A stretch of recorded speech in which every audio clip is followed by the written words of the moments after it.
नमस्कार दर्शकों, ऐसी न्यूज़ मध्य प्रदेश में आपका स्वागत है। दर्शकों, आज हमारी टीम आई है मध्य प्रदेश की जिला छतरपुर में और जिस जगह खड़े हैं ये है मिलाप गार्डन मैरिज हाउस। दर्शकों, आपको हम एक बात बता दें कि जैसे कि अभी कल ही एक ट्विटर एक्स पर एक हैशटैग ट्रेंड हुआ था।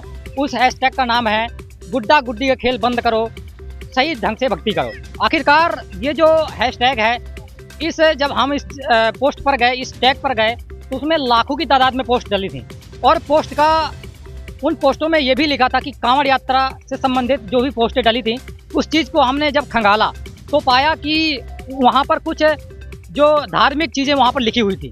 उन चीज़ों पर हम आज खुलासा करेंगे। मेरे साथ ये सभी जो लोग हैं खड़े हुए हैं, संत रामपाल जी महाराज के अनुयायी हैं और कहीं ना कहीं आज मौसम जो बारिश का मौसम चल रहा है और कहते हैं कि कांवड़ यात्रा पूरे भारतवर्ष में चलती है। बहुत श्रद्धालु जो भगवान शिव को पूजते हैं, रास्ते में कांवड़ यात्रा करती हुए, पैदल यात्रा और बम बम भोले करती हुई इसी प्रकार से अपनी लंबी कतार में लोग जाते हैं। कहीं ना कहीं तीर्थ यात्रा जैसे केदारनाथ है, बद्रीनाथ है और जैसे कि उज्जैन है, महाकाल है, तमाम जगह लोग जो कांवड़ यात्रा लेकर जाते हैं। तो इस चीज़ को हम आज जानेंगे कि कांवड़ यात्रा करना सही है या गलत। इस चीज़ पर हम आज सभी के सामने दिखाएंगे। तो मेरे साथ ये सभी जुड़े हुए हैं। पहले इनसे नाम जानते हैं। नमस्कार सर।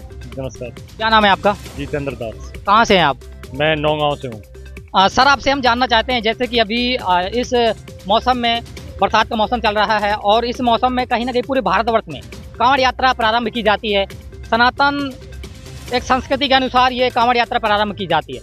इसके बारे में आप क्या कहना चाहोगे? देखिए, पहले तो आप इसको सनातन कहना बंद कीजिए। ये कोई सनातन पूजा नहीं है। गीता अध्याय के 16 के श्लोक 23 में लिखा गया है कि ये सब बेबुनियाद है। ये शास्त्र साधना। आप इसे सनातन की पूजा नहीं कह सकते कि ये सनातन की पूजा है। कहाँ, आप ही बताइए कहाँ लिखा है सनातन की पूजा है? हमारे सदगुरुदेव जी बताते हैं ये सनातन पूजा नहीं है, ये मनमाना आचरण है। ये कोई सनातनी पूजा नहीं है। लोग तो बहुत है, काफ़ी लंबी कतार में लोग सावन में कांवड़ यात्रा लेकर जाते हैं, पर आप लोग ऐसा क्यों कह रहे हैं? इसका क्या कारण है? देखिए, हम लोग करते हैं शास्त्र अनुसार साधना, शास्त्र के अनुसार साधना करते हैं, इसलिए हम ये चीज़ को बेबुनियाद मानते हैं। इसका कोई धरातल, मतलब इसका कोई शास्त्रों में या कहीं पर कोई प्रमाण नहीं है। आप ही अभी गीता अध्याय का 16 का श्लोक 23 देख लीजिए, उसमें साफ लिखा है जो मनमाना आचरण करते हैं उनको कोई ना सिद्धि, ना कोई सुख, ना शांति कुछ प्राप्त नहीं होता। और ये मनमाना आचरण है, ये हमारे धर्मगुरु हैं उनके द्वारा बनाया हुआ गलत आचरण है। इसको हमें बंद करना चाहिए। भगवान कहते हैं, भगवान शिव की उपासक जो भक्त हैं वो कांवड़ यात्रा को बहुत उत्सुकता और अपने उत्साहवर्धन से बनाते हैं। तो इस चीज़ को जब आप लोग ऐसा बोल रहे हैं तो ये इसका प्रमाण कहाँ तक सही है? इसका प्रमाण हर जगह सही है। आप सिर्फ पुराण में देख लीजिए, वेदों में देख लीजिए, आप गीता में देख लीजिए। आप ये बेबुनियाद चीज़ें, आप मीडिया वाले हैं, आपको तो इसको बाहर लाना चाहिए। ये कोई शास्त्र साधना नहीं है, ये बेबुनियाद चीज़ है। जी, बहुत बहुत धन्यवाद। धन्यवाद सर। तो दर्शकों, जैसा कि सर ने बताया है कि इस चीज़ को ये शास्त्र विरुद्ध साधना है और सर से भी जानते हैं आखिरकार इसके बारे में क्या कहना चाहेंगे जो कांवड़ यात्रा चल रही है। नमस्कार सर। सत्ता है। क्या नाम है आपका? हमारा नाम है कैलाश चंद्र विश्वकर्मा। क्या कहना चाहोगे आप? हम तो यही कहना चाहते हैं कि हमारे गुरुजी के पास हम जाते हैं तो वहाँ पे बोलते हैं हम सत्ता है, सत्य ही साहेब है। और आज के युग में जो देखा जा रहा है वो सबसे ज़्यादा पाखंड फैल चुका है। कोई यहाँ भाग रहा है, कोई वहाँ भाग रहा है, एक्सीडेंट हो रहे हैं, बे हिसाब से उसकी मौत हो जाती है। फिर उसकी कांवड़िया का क्या मतलब निकला? कुछ नहीं निकला। इसलिए कि जो ब्रह्मवाणी है गीता में, श्री कृष्ण भगवान के अंदर प्रवेश होकर ब्रह्मवाणी निकल रही है कि शास्त्र विधि के अनुसार जो कर्म करेगा, भक्ति करेगा, उसको तो फलेगी। जो शास्त्र के विरुद्ध साधना करेगा उसको कुछ लाभ नहीं होगा, ना शांति, ना सुख और ना ही मुक्ति, यूजलेस। तो जब श्री कृष्ण भगवान को हम अपना भगवान पूज्य मान रहे थे तो आज हम उनकी बात क्यों नहीं मानते? हम अपना मनमाना आचरण क्यों करते फिरते हैं? भाई यहाँ जाना, वहाँ जाना, गंगा स्नान करना।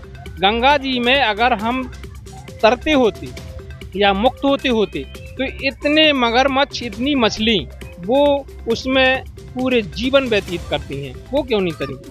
तो हम इस साधना को शास्त्र के विरुद्ध मानते हैं, ये हम शास्त्र के अनुसार नहीं मानते।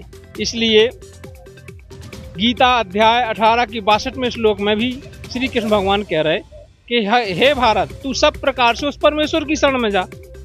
और गीता अध्याय 4 की 34वें श्लोक में कह रहे कि अर्जुन उस तत्वदर्शी संत की खोज कर, जब वो तत्वदर्शी संत मिलेगा तब तुझे शास्त्र के अनुसार भक्ति मिलेगी, और उस भक्ति को करने के बाद तू सदैव शाश्वत स्थान प्राप्त करेगा। अच्छा, तो दर्शकों यहाँ पर इन्होंने शाश्वत स्थान का बात कही है, तो इनसे जानते हैं आखिरकार वो शाश्वत स्थान कौन सा है सर? सर वो शाश्वत स्थान सतलोक है, जिसके बारे में वेद, गीता, पुराण हर चीज़ बता रही है। वो शाश्वत स्थान सतलोक है, जहाँ जाने के बाद जन्म मरण सब समाप्त हो जाता है। वहाँ पे ये जो आडंबर फैला है, ये सब करने की ज़रूरत नहीं है। सीधा सिंपल रास्ता है, भगवान की भक्ति करनी है, भगवान के मंत्र करने हैं, जो ऐसे नहीं करने हैं कि आप कुछ भी मंत्र करने लगे। जो शास्त्रों में लिखे हुए हैं, जो शास्त्रों के अनुसार बताए गए वो मंत्र करने हैं। जैसा कि और भी तमाम कांवड़ यात्री बोलते हैं कि जय बम बम भोले, तो एक वो भी अपना एक मंत्र बोलते हैं कि बम बम भोले एक मंत्र है, इसके बारे में क्या कहना चाहोगे? देखिए सर, ये कोई मंत्र नहीं है।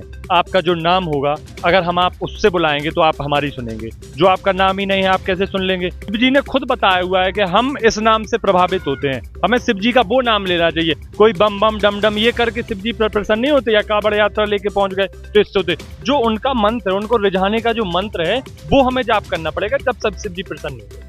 जी, तो दर्शकों जैसा कि अभी इन्होंने बताया है कि जो बम बम भोले से कोई मतलब नहीं है, तो मेरे साथ ये सभी इन्होंने शास्त्र के अनुसार जो भी प्रमाण बताए हैं, जो भी श्लोक अध्याय बताए हैं, तो इस चीज़ को हम आगे और आपको दिखाएंगे। मेरे साथ जुड़े रहिएगा, तब तक के लिए धन्यवाद।